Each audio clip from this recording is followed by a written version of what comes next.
Check. Hello? Hello? Anybody hear me? Alright. Well, go ahead and pop this out. Pa-pa, pa-da-pa-pa. Ooh-doo-doo. Ooh-doo-doo-doo. Ee-ya-da.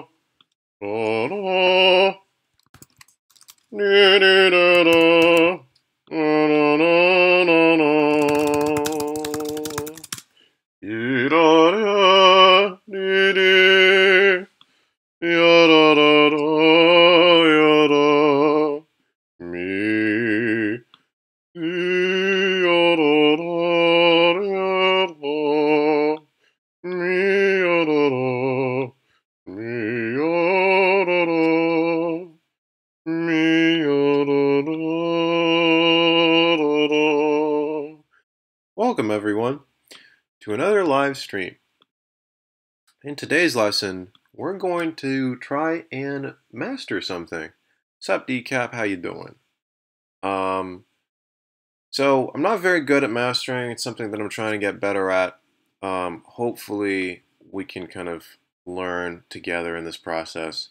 By the way, in OBS, I'm trying to make it so that I can hear out of the my speakers, but also so that when the desktop audio is playing, my mic ducks out. So just tell me if it's working. First off, can you hear Ableton? And the second off, is the mic input ducking out of the way? Oh shit, let's try that one more time.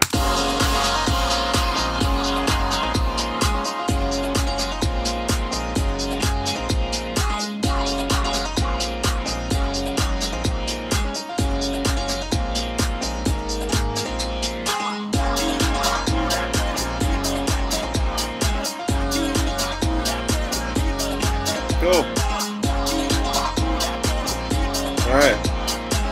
Yeah, so basically I just want it so that the mic ducks out of the way when the audio is playing out of Ableton, so that you don't hear both the desktop and the mic audio coming at the same time. Anyways, so yeah, today we're going to try and master some shit. Mastering is hard. I would recommend that you never master your own shit, that you always send it off to a mastering engineer, because they're always going to do a better job than you can, or at least 90% of the time. Trying to master your own stuff on your shitty Apple earbuds, or even the monitors in your room, is like trying to do a Renaissance painting with sunglasses on. It just doesn't make any sense, and the results are probably going to be terrible. So, with that being said, we're going to try to do it on our own. Now you'll notice that I have my track up on top, and I've looped, I guess, the busiest, loudest section of the track, usually the drop. And in addition to that, I have a couple reference tracks that I feel are similar to my track. Now, when I'm setting the volume of these, well, first off, when I'm picking these reference tracks, I'm trying to find other tracks within my genre that I kind of want to aspire to in terms of the overall tonal balance of my mix, and also how loud my mix feels overall. So basically, so if we look at this mix here, right now I have a loudness meter on it, and let's just see what my integrated loudness is of my mix down right now.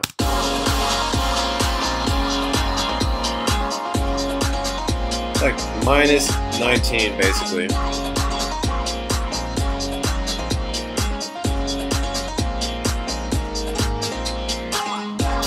So this is the number that we really want to pay attention to, the integrated loudness. Right now it's at minus 19, and basically what I need to do is I need to find the other songs.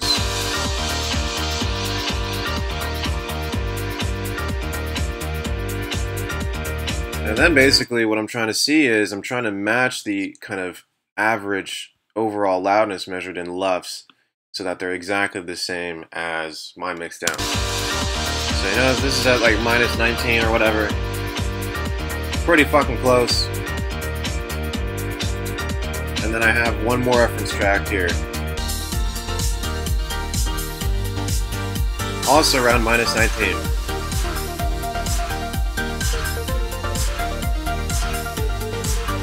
So yeah, I just want to make sure that they're all pretty much the same loudness, so that right now the loudness thing isn't really a factor. What I'm trying to kind of find out is how the overall tonal balance of my mix is comparing to these two.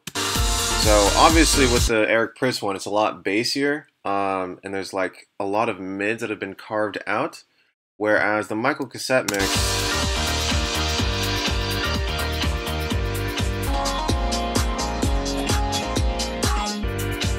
it's closer.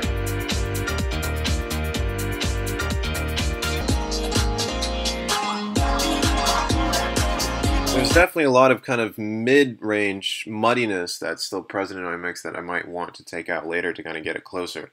Now the reason why I'm selecting more than one reference track at a time right here is because having just one reference track I find is psychologically damaging, because you'll make it seem that every difference, every perceived difference between your track and the reference track is a mistake. And also the reference track, let's say I was just comparing to the Eric Prydz track, it would make it seem like every single track in that genre is just as bassy and just as kind of carved out in the middle as the Eric Prydz track, and that's just simply not the case. So that's why 2 or 3 reference tracks within the mastering session, I believe, is you know, a better call. Anyways.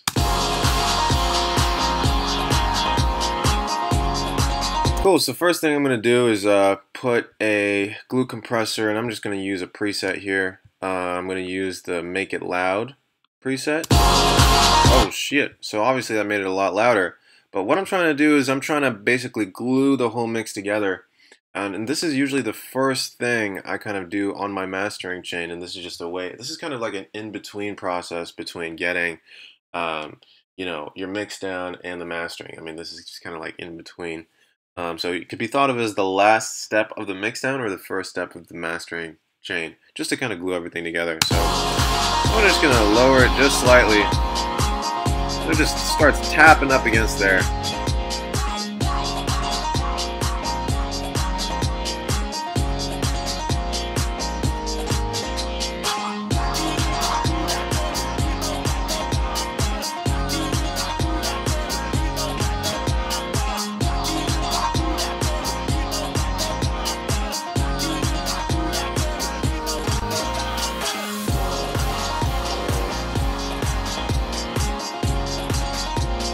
So let's go ahead and compare that.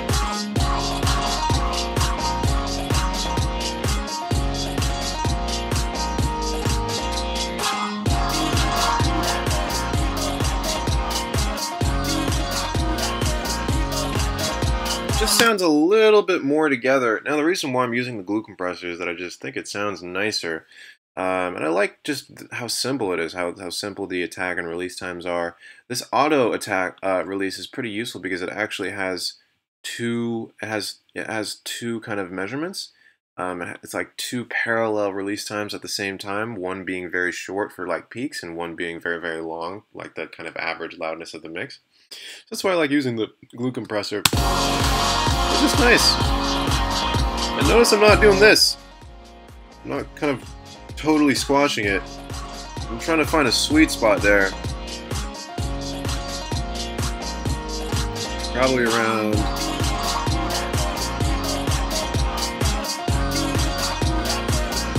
there.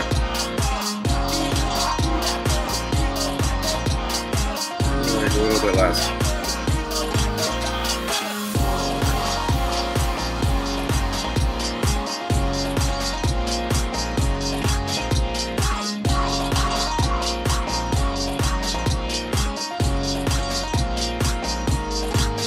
Cool, so that's good. Tight. Alright, so let's go ahead and put an EQ on here. And this EQ, I'm gonna be I pretty much put the same EQ here on every single track, and it's very simple. All I do is just roll off the very top frequency so that dogs in the area don't have ears bleeding, because they're the only ones who can really hear past 20K or whatever. And then also I just roll off everything as a rule of thumb underneath, say, 30 hertz, because 90% of speakers can't actually reproduce frequencies that low anyways. I might even roll it off like to like 33 or something, 35 maybe.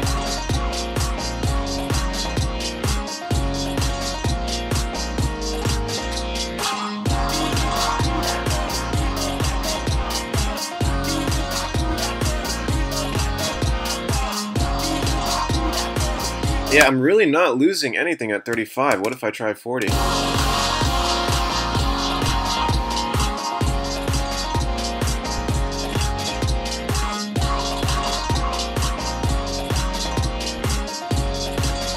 Let's try 45.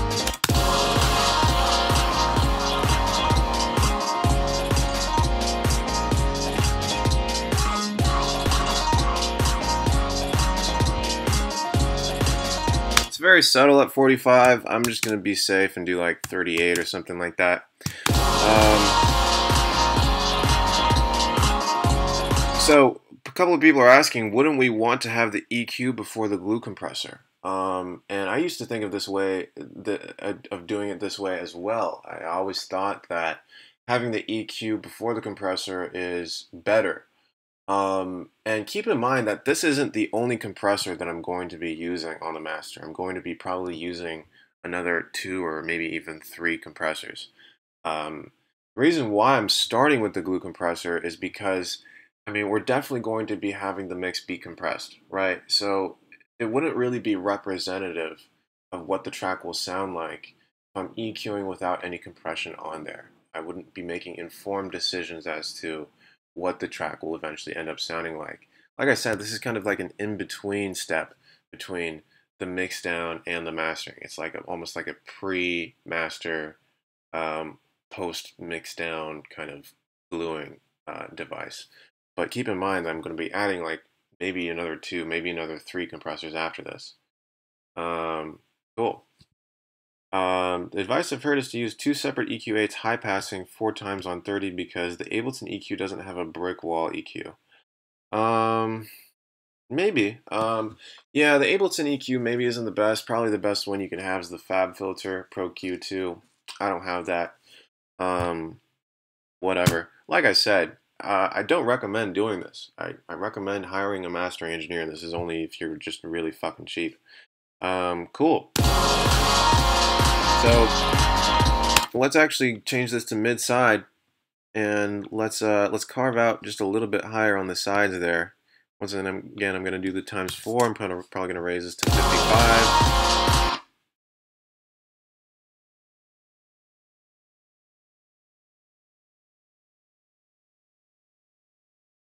So I'm trying to find the kind of place where I can start cutting here. Okay, so that's around where I start to really hear it. I want to be pretty transparent. Just to be safe, I'm going to cut a little bit lower. Cool.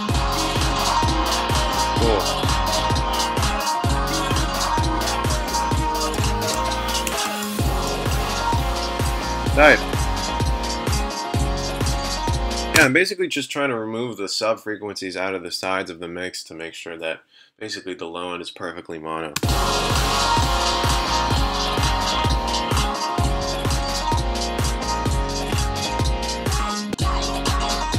Alright, so basically does nothing.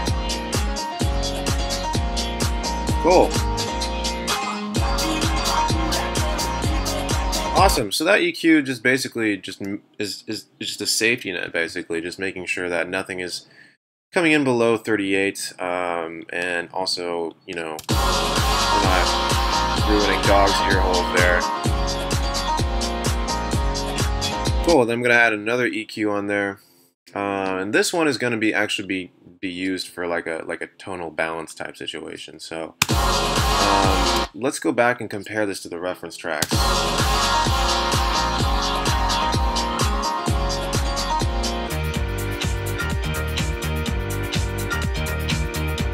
Okay.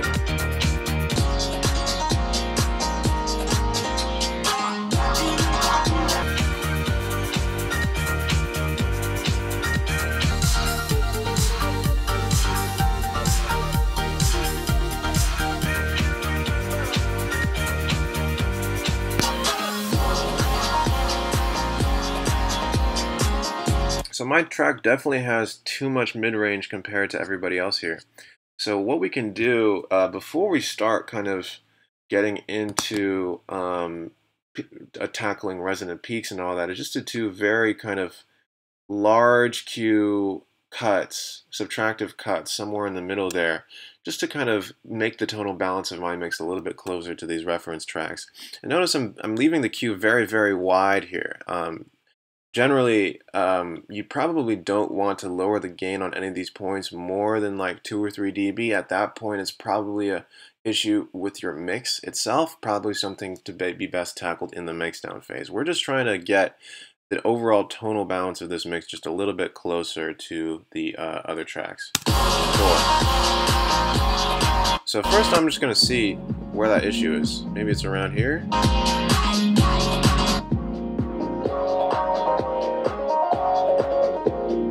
Just like this whole mid-range here, it's pretty wide. I'm going to keep the Q very wide and just do something like that, like -2.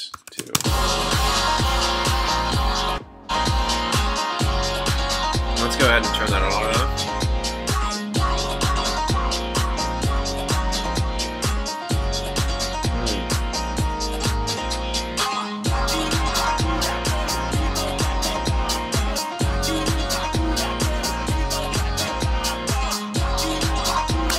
Hold up, I think my face is covering the chat. Let me just double check that. Yep, absolutely covering the chat. Let's move that over here. Cool. Yeah, it just sounds a little bit tighter with that range just tamed a little bit. I don't know if you guys can hear that.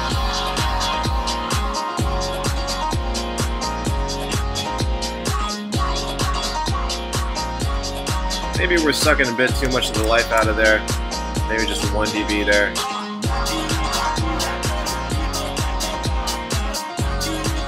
Cool. Perhaps we can maybe try boosting the amount of low end. Although I'm not even sure if that's necessary. I would say that 90% of people do too much low end in their mixes. It's very easy to overdo. So that's why I'm probably going to leave 0.1 where it is. Perhaps we could try sweetening up the high frequencies there, just doing like a 1 or 2 dB shelf there, just to kind of see what that does.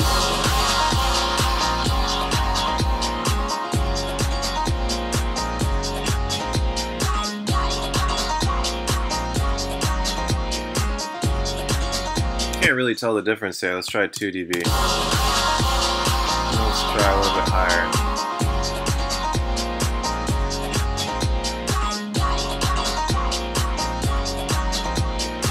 Let's try making it really extreme.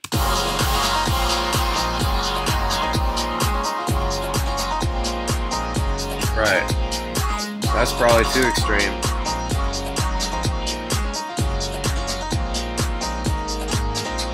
Okay, let's turn that EQ on and off.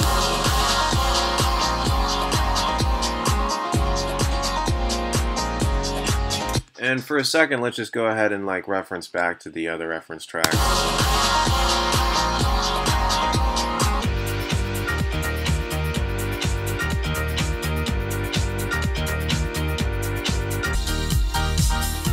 Right, ridiculous amount of low end on tonight.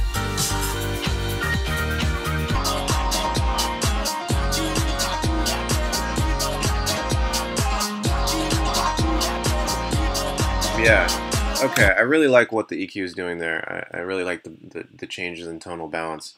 So let's go ahead and actually try and find some resonant peaks. Now these are very, very specific frequency bands that sound disproportionately loud to everything else. And to kind of tackle these, we have to take one of these points, get a relatively narrow Q, and just start sweeping up and down the frequency spectrum. And usually most of them are in between, like say 200 and 500 hertz. Usually most of the issues are in the middle there. We're just looking for frequencies that just sound like way, way, way louder than everything else around it.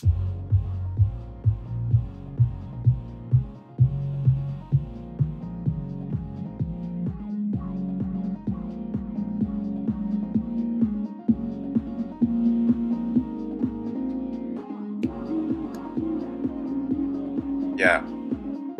So something like that just sounds really, really gross. I'm going to make the Q very fine there. then let's go ahead and use 0.5 and just keep going from where we left off.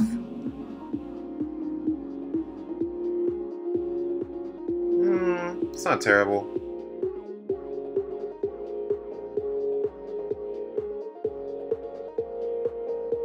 Okay, that's bad. So once again, I'm going to make the cube very, very, very fine. Really bad. And let's just do -2 there.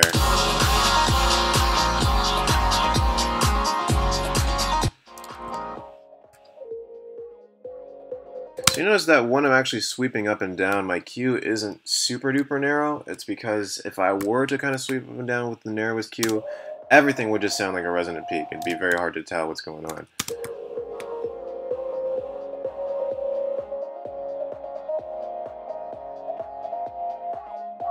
Okay, something like that.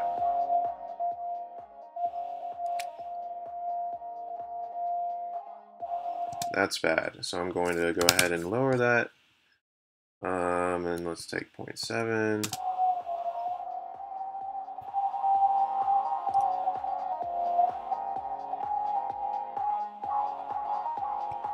That's a bad one. Take that out as well. And then I'm just going to add yet another EQ here to keep doing God's work. Once again, the cue is very, very narrow. Changing them all to the same filter type.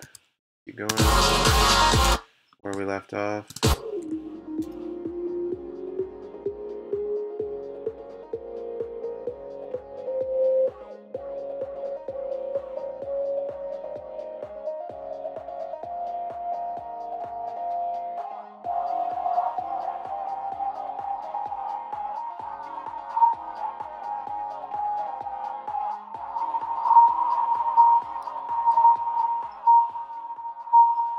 Okay, yeah, I'm probably going to take that one too. That's a bad one. Keep going. I'm just trying to carve out these frequencies that are just way louder than everything else.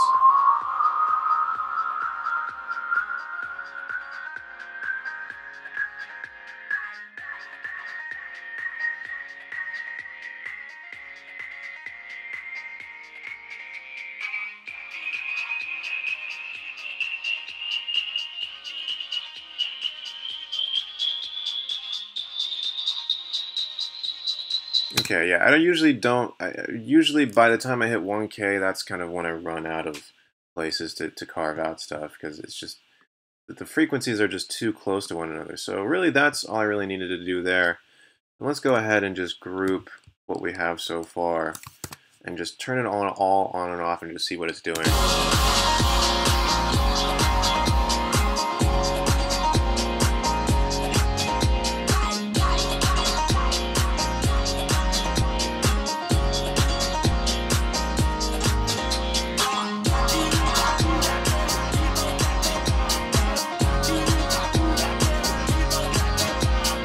So I like it. It's subtle. It's definitely, the mid-range isn't so much of a problem. It's a lot brighter than it was. Maybe a bit too bright, I'm not sure.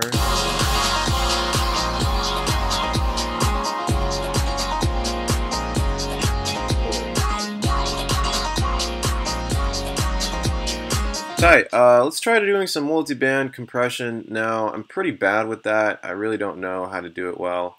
Very hard for me to kind of make it not be overdone or overbearing. So I usually just use a preset standard multi-band comp. And let's go ahead and place that in there. I'm usually looking for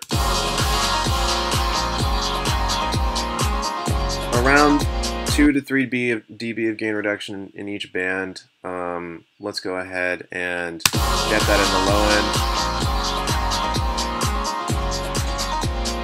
Somewhere around there.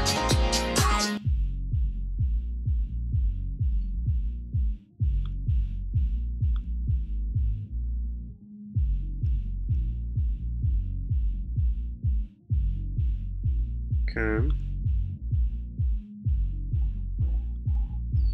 I'm curious what the difference is between that sound and this sound.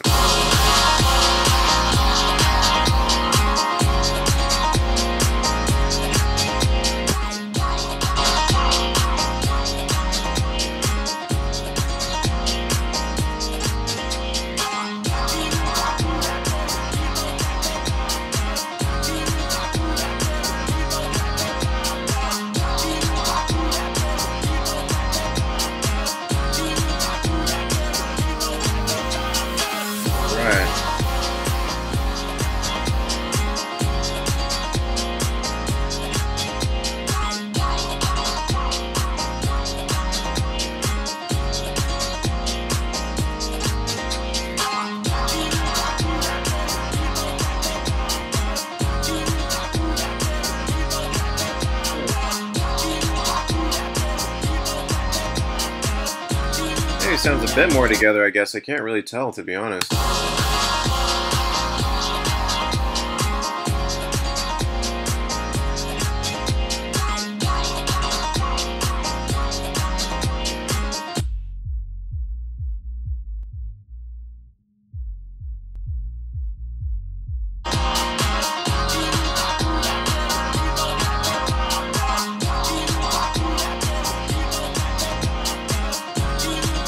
Well, whatever.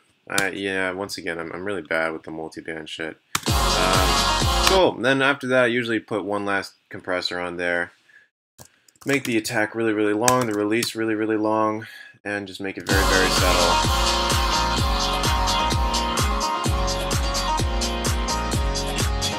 Somewhere around there. Notice that I'm placing the threshold arrow kind of around where the solid green turns into the transparent green. That's the RMS there. So the solid green is kind of the solid green is like the average loudness over time, and the transparent green is the peaks. I'm just trying to convert a little bit of the peaks back into the average loudness there. Cool. So let's go ahead and put a limiter on here, and with the limiter I usually put the release around 4 milliseconds, not too fast, or pretty fast, but not too short either. I'm usually aiming for around like -6 dB of gain reduction.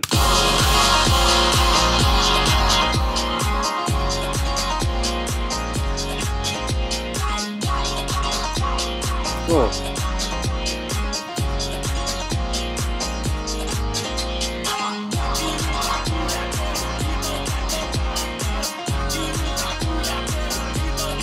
Right, and you'll notice that I put a utility on after the limiter, just turn it down some more, because I really want to hear what the limiter is doing. Obviously the limiter just makes everything really, really loud, but I'm wanting to hear kind of what this chain is doing to the overall dynamics of my track.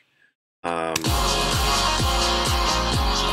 is it crushing it completely? That's why I put the Ulean loudness meter after it, and once again I'm aiming for around -19, whatever we were at earlier, just to make sure that we're pretty much basically the same overall perceived loudness as before, so we can really hear what this effects chain is doing.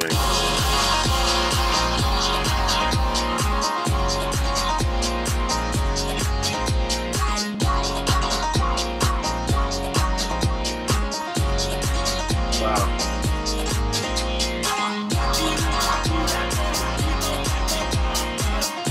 That sounds pretty hyper compressed. I mean, which is kind of to be expected for the genre. Sounds a little bit too bright to me, around 4.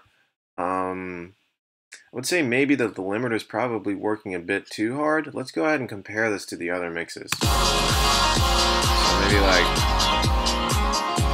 somewhere around there.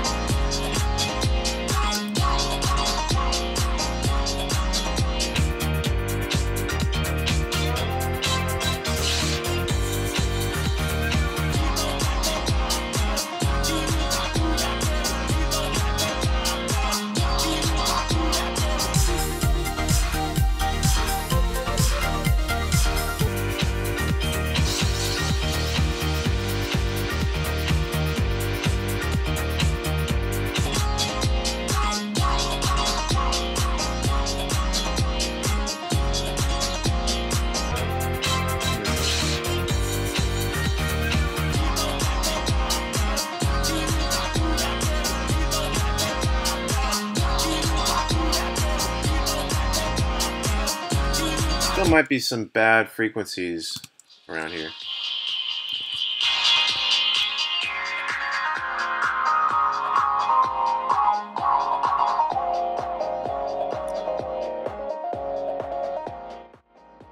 Try lowering that.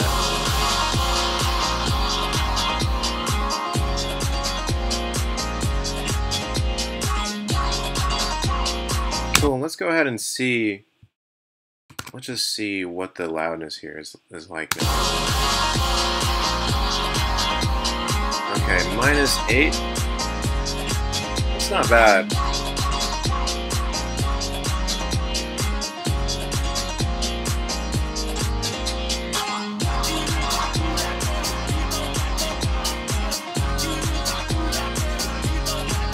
see what it sounds like in mono.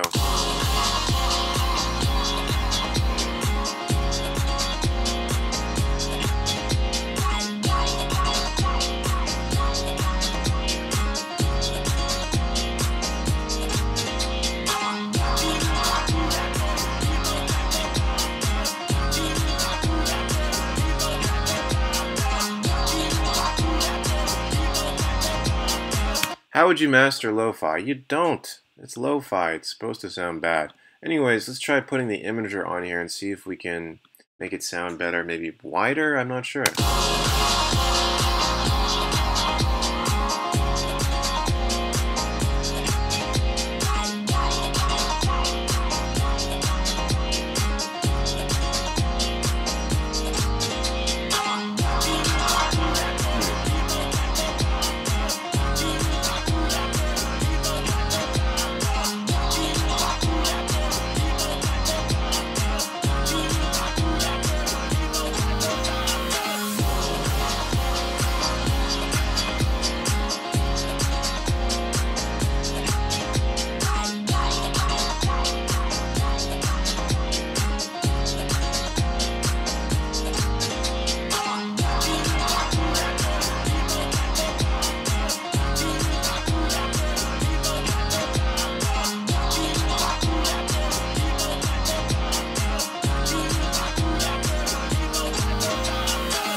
See that whole thing on and off.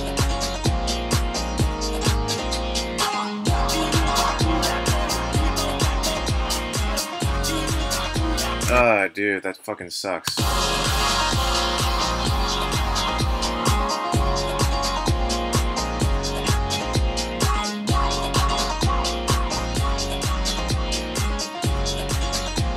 I'm like losing too much of the mid-range there, unfortunately. I think I'm cutting too much out of these resonant peaks here. Maybe I just don't need a boost at the top.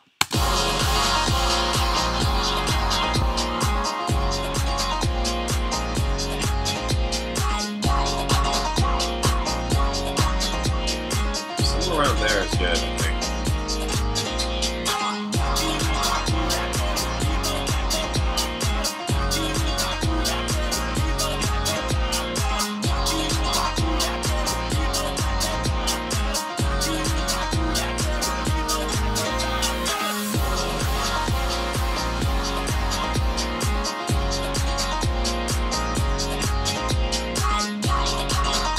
Yeah, the thing is, I wouldn't widen on the sum either.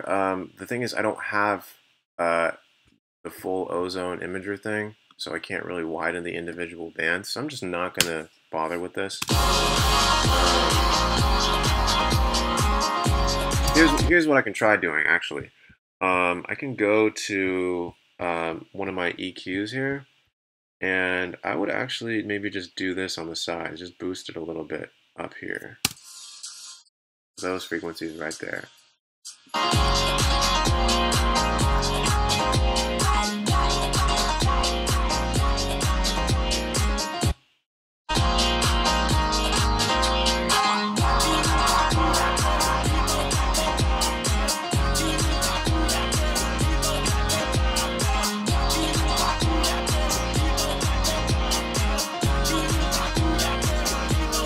So what is that even doing? I can't even hear it.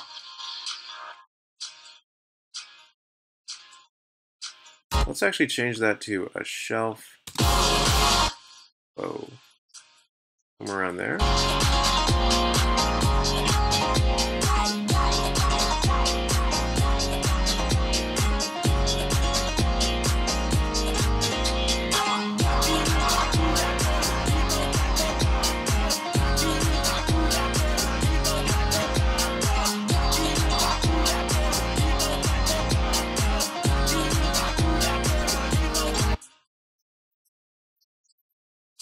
Let's make it ridiculous.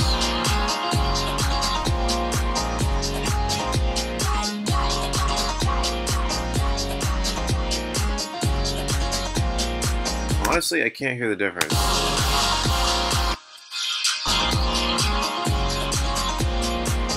Okay, yeah, that sounds ridiculous.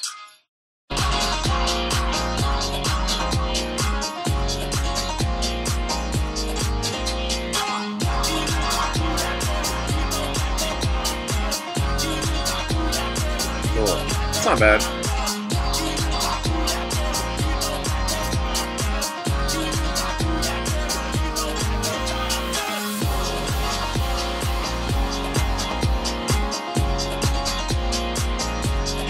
I think I'm boosting too much on the sides there. So let's do 2.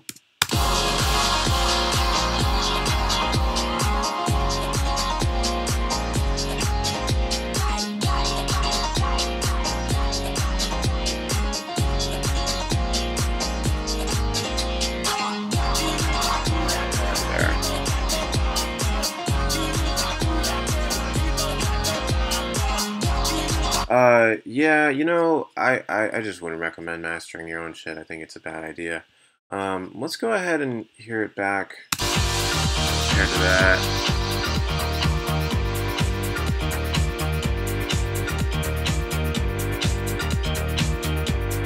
Okay, yeah, I think that's a good idea. Let's try hearing it with headphones. So I'm gonna go to my audio MIDI setup. Instead of doing the Scarlett, I'm gonna do built-in output. Just hear that real quick.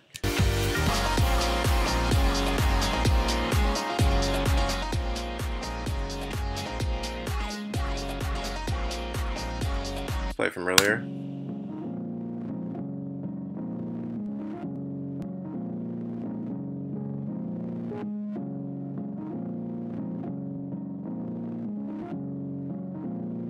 Uno, two, tres.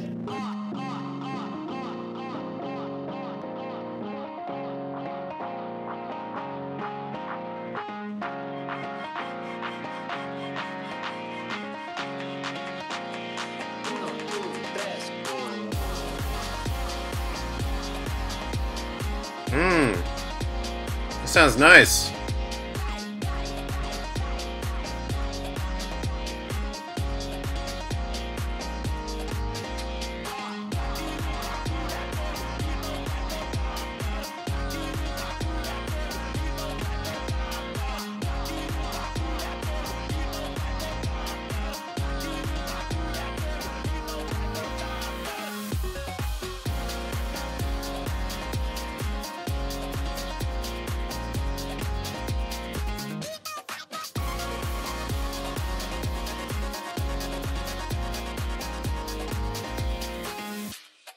Oh yeah, for the record, it is my track. It's a collaboration between me and my best friend.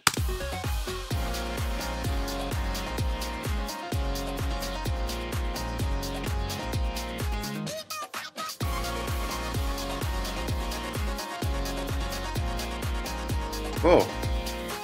I like how that sounds.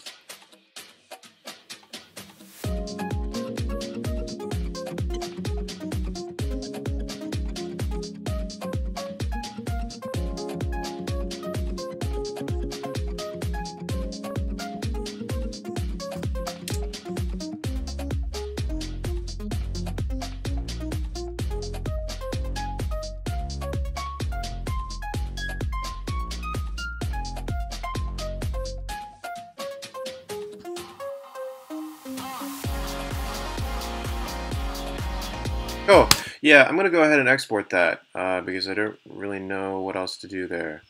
And my ears are tired. So don't master for more than an hour at a time, and don't master your own track. Cool, awesome. So let me export that.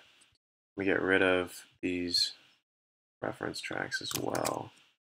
I wonder if there's any difference between actually having it on the master as opposed to actually having it here. I think it's fine. Actually, let me one more time. Let me just hear it in mono. I'm curious. Whoops, it's very loud.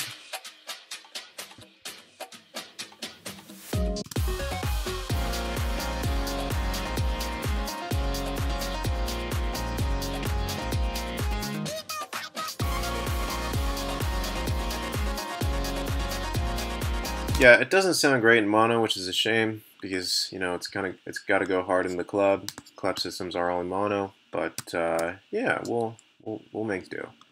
Cool. Let's just export that. Yada mean. Cool. All right.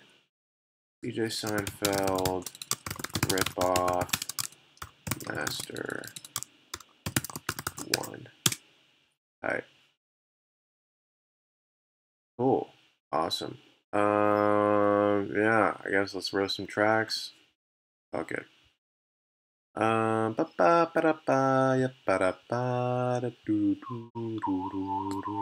go to audio MIDI, change the output to my Scarlett. Okay. Earlier, sure. Yeah, fuck it.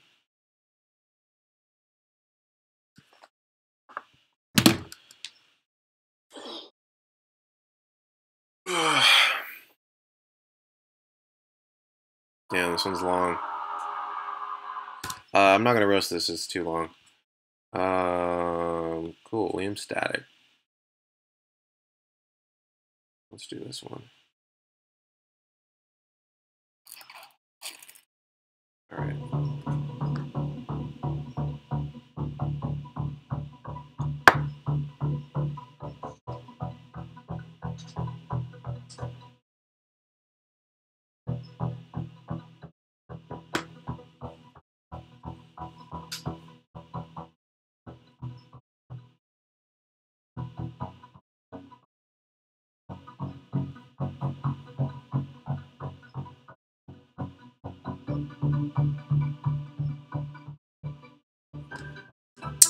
Before I move on, so a couple more questions on mastering. Let's just look here. So, how do you prevent phase cancellation in mono without losing the width on stereo? I'm actually struggling with this a lot.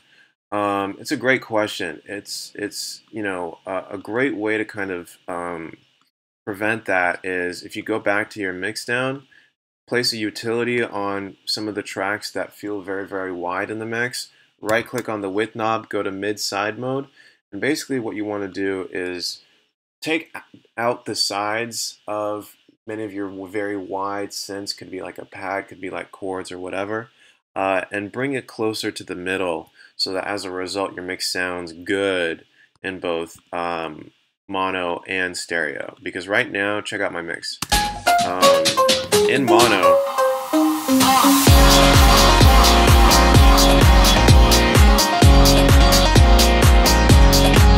actually doesn't sound that bad.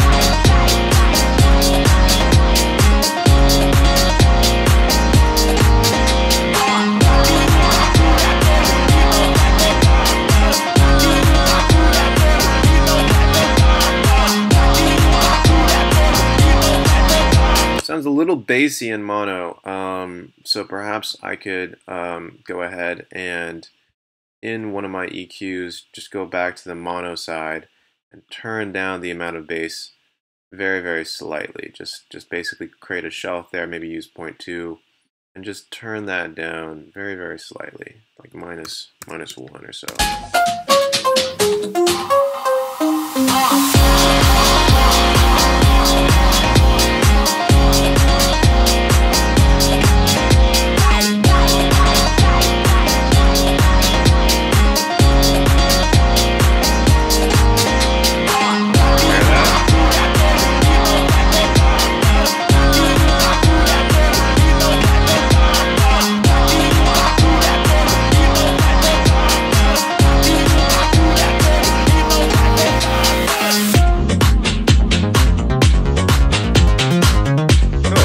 That actually doesn't sound bad. Any idea how to remove a click at the start of the sine wave? Just increase the amount of attack so that it doesn't immediately start at full volume. Am I not concerned about my ears? No, I am concerned about my ears. My ears build up fluid in them automatically. Fluid doesn't come from an outside source. They just sweat, I guess, from the inside and then don't drain.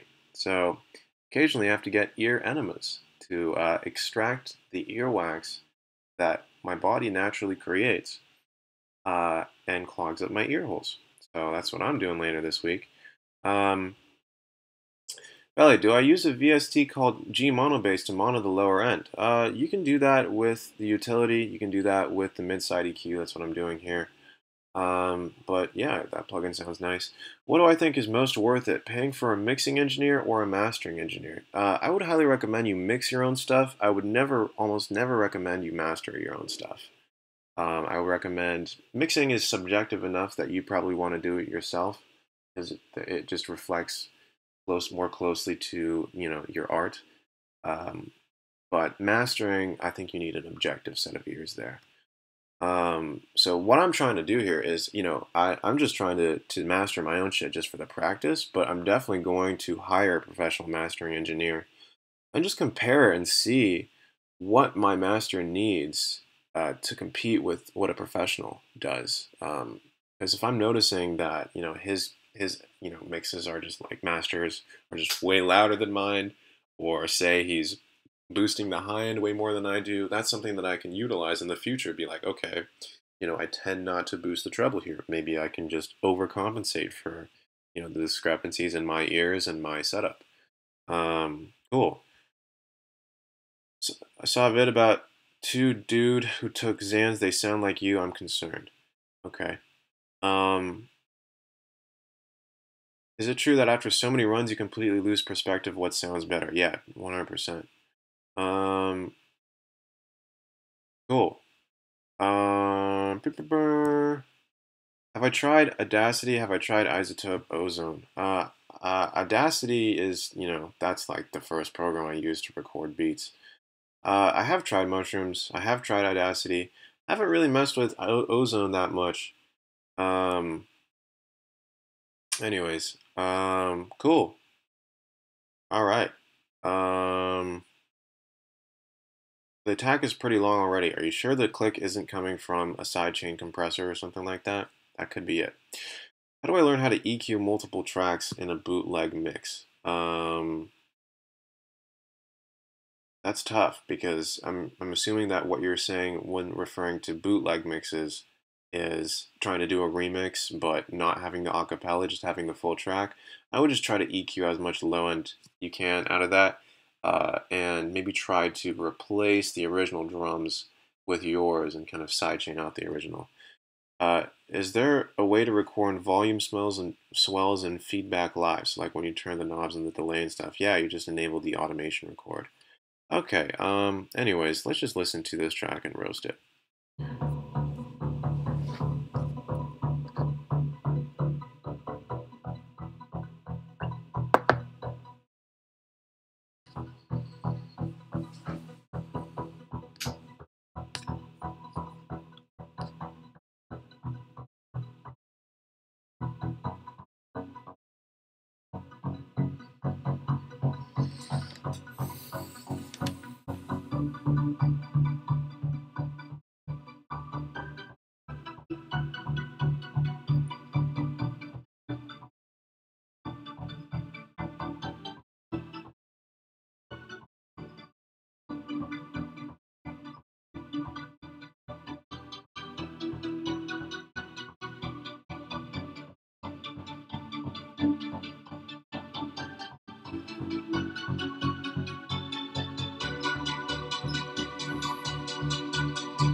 Dude, yeah, sick drop, bro. Yeah, very chill, sick drop, bro. Um, really nice cinematic atmosphere. Some of the bass and chords didn't line up quite correctly, but that's okay. I would say the main thing it needs is a little bit of color. Right now, the instrumentation here is very digital sounding, very sterile sounding, kind of lifeless. So I think a great plugin that you can try working with is called the Retro Color VST. What is it? It's like RC20 or some shit like that. Something that yes, this RC20 Retro Color plugin. I think that's something that you could really utilize to bring a new level of life to this. Sound a little bit less sterile, a little bit more lifelike. Um, cool. Yeah, just a little bit of distortion, maybe a little bit of like tape emulation or delay or reverb or um, wobble or I don't know, redux. Many things that you can do to kind of make the textural aspect of this a little bit more interesting. Cool. Tight. All right. Let's keep going. Firearm, my man. Oh, okay. These are just all his tracks. Never mind. Let's keep going. Firearm. Okay, cool. Firearm is very good.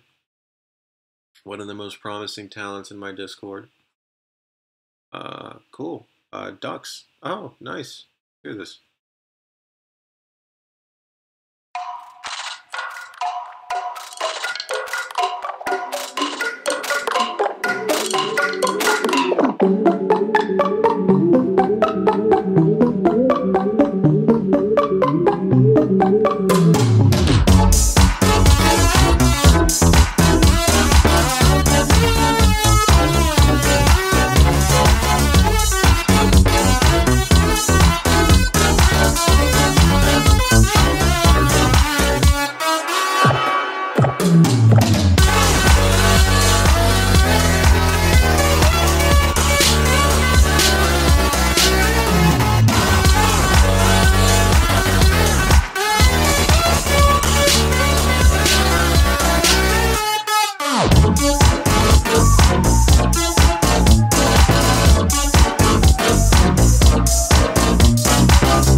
Wow, that was really good, dude. Fuck yeah. I love that. Especially the fucking honky tonk piano at the end, the synth sound design, the chord progression, the funk. Reminds me a lot of Haywire, shit like that. Really promising work. The intro didn't make a whole lot of sense to me.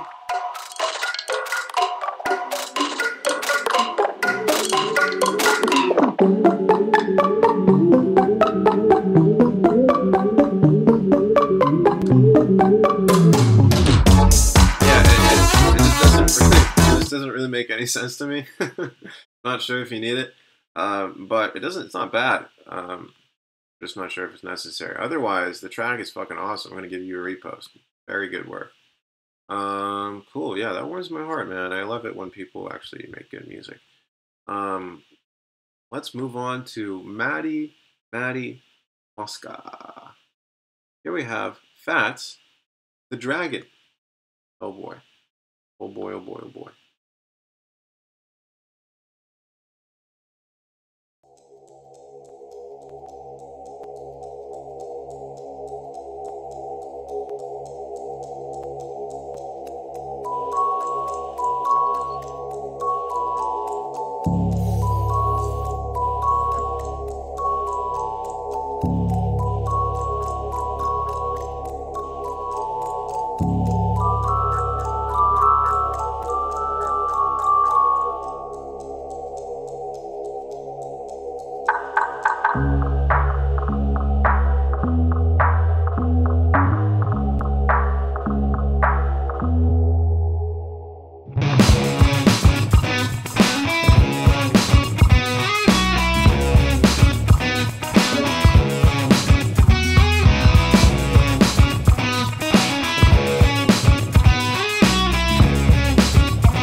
Wow. That was Maddie Mosca with Fats Calm of the Dragon. Maddie coming through with the new genre, dude. I think this could be the future of hashtag dance and EDM. It certainly isn't modern dance or EDM. I can't really tell what it is or is trying to be. Is it trying to be the Red Hot Chili Peppers meets Future Funk meets Trap meets um, like Sublime? I really don't know. Um, do I think it needs a vocalist? Yes. Do I feel? Do I think it feels a little bit empty without one? 100%. Could even do some like '90s rap rock Rage Against the Machine type shit over that stuff. Um, do I feel that it could use live drums? Probably. The drums feel a little bit stiff. Is the guitar corny? 100% absolutely. Is that a bad thing? No. I think it's funny as fuck.